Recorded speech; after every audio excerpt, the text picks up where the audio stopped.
हर हर Mahadev 13 December 2025 शनिवार कुंभ राशि एवं मीन राशि संपूर्ण राशिफल।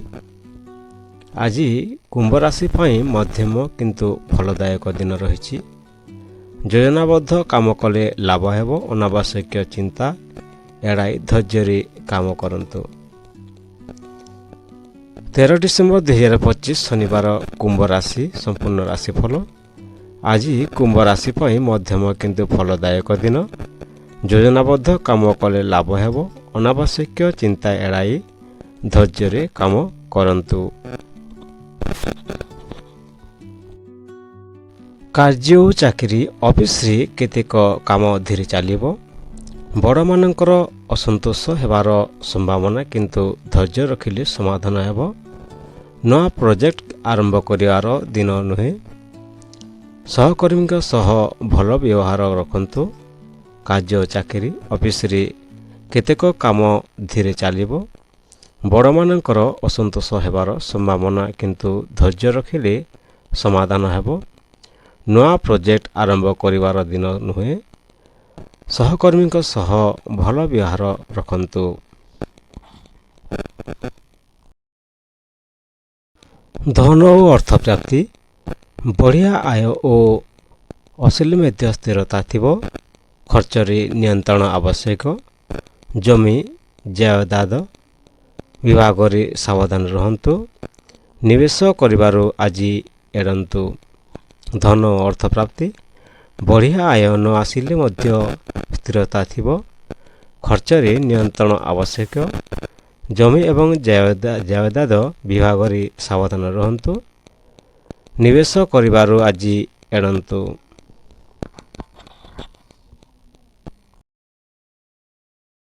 प्रेम और विवाह प्रेमी प्रेमिका मध्य हालुका तर्क हेबा संभावना रही। विवाहित मानक आज धैर्य रखिबा आवश्यक। पार्टनर को बेसी सुनिबा आजिर सबुठारु भल उपाय। प्रेम विवाह प्रेमी प्रेमिका मध्य हालुका तर्क हेबा संभावना रही। विवाहित मानक आज धैर्य रखिबा आवश्यक। पार्टनर को बेसी सुनिबा आज सबुठारु भल उपाय। परिवार बड़ मानक स्वास्थ्य ध्यान रखंतु। परिवार रे शांति रहिबो किंतु केतेक छोट मन मोटाणिया होई पारे। स्वास्थ्य साधारण स्वास्थ्य भल रहिबो। मानसिक चाप और थकानी होई पारे। संध्या रे ध्यान उपकारिता हेबो। परिवार बड़ मानक स्वास्थ्य ध्यान रखंतु। परिवार रे शांति रहिबो किंतु केतेक छोट मन मोटाणिया होई पारे। स्वास्थ्य साधारण स्वास्थ्य भल रहिबो। मानसिक चाप रहिबो और थकानी होई पारे। संध्या रे ध्यान उपकारिता हेबो। आजिर उपाय शनिदेव को तेल दियंतु।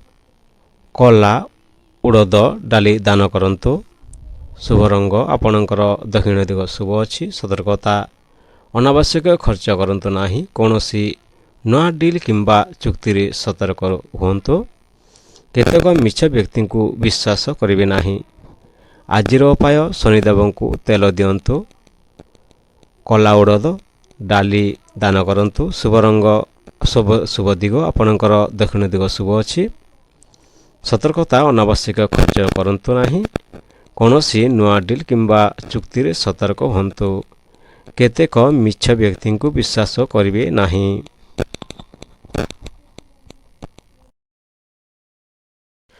13 डिसेम्बर 2025 शनिवार मीन राशि संपूर्ण राशिफल। आज मीन राशि सृजनशीलता धार्मिकता एवं सांत्वनार दिन रहिबो। कौनसी भल सूचना मिली पारे। मन शांत रहिबो और अपेक्षित काम रे अग्रगति हेबो। आज मीन राशि सृजनशीलता धार्मिकता एवं सांत्वनार दिन रहिबो। कौनसी भल सूचना मिली पारे। मन शांत रहिबो और अपेक्षित काम रे अग्रगति हेबो।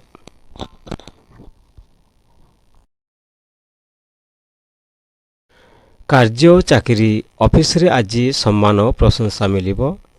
ନୂଆ ପ୍ରତିଭା ପ୍ରକାଶ ପାଇବାର ସୁଯୋଗ ଆସିପାରେ। କାର୍ଯ୍ୟଭାର କିଛି ବଢ଼ିପାରେ କିନ୍ତୁ ଆପଣ ଭଲରେ ହାତଲ କରିବେ। ଉଚ୍ଚ ପଦସ୍ଥଙ୍କ ଆଶୀର୍ବାଦ ମିଳିବ। କାର୍ଯ୍ୟ ଚାକିରି ଅଫିସରେ ଆଜି ସମ୍ମାନ ଓ ପ୍ରଶଂସା ମିଳିବ। ନୂଆ ପ୍ରତିଭା ପ୍ରକାଶ ପାଇବାର ସୁଯୋଗ ଆସିପାରେ।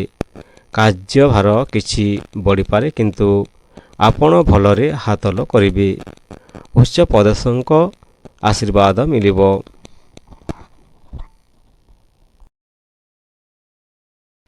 ଧନ ଓ ଅର୍ଥପ୍ରାପ୍ତି। ଧନ ଲାଭର ସମ୍ଭାବନା ଶକ୍ତିଶାଳୀ ଅଛି। ପୁରୁଣା ଧନ ଫେରି ପାଇବାର ପାରନ୍ତି। ଜମି ଜାୟଦାଦ ବିଭାଗରେ ଲାଭ ସୁଯୋଗ ରହିବ। ନିବେଶ ପାଇଁ ମଧ୍ୟମ ଶୁଭ ରହିଛି କିନ୍ତୁ ବଡ଼ ଖର୍ଚ୍ଚରୁ ରୁହନ୍ତୁ। ଧନ ଓ ଅର୍ଥପ୍ରାପ୍ତି।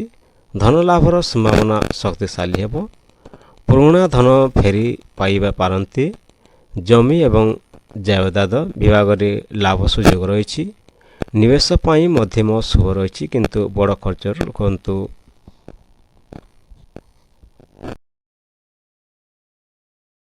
ପ୍ରେମ ଓ ବିବାହ। ପ୍ରେମୀ ପ୍ରେମିକାଙ୍କ ମଧ୍ୟରେ ଆଜି ବୈଶିଷ୍ଟ୍ୟପୂର୍ଣ୍ଣ ମାୟା ଓ ଲାଗିନା ରହିବ। ନୂଆ ପ୍ରେମ ପ୍ରସ୍ତାବ ଆସିପାରେ। ବିବାହିତମାନେ ସଂସାରରେ ଶାନ୍ତି ଓ ଆନନ୍ଦ ଭୋଗ କରିବେ। ପ୍ରେମ ଓ ବିବାହ। ପ୍ରେମୀ ପ୍ରେମିକାଙ୍କ ମଧ୍ୟରେ ଆଜି ବୈଶିଷ୍ଟ୍ୟପୂର୍ଣ୍ଣ ମାୟା ଓ ଲାଗିନା ରହିବ। ନୂଆ ପ୍ରେମ ପ୍ରସ୍ତାବ ଆସିପାରେ।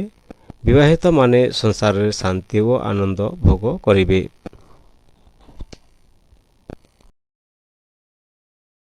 ପରିବାର ବୃଦ୍ଧଙ୍କ ସହ ରହିବା ଶୁଭ ରହିବ।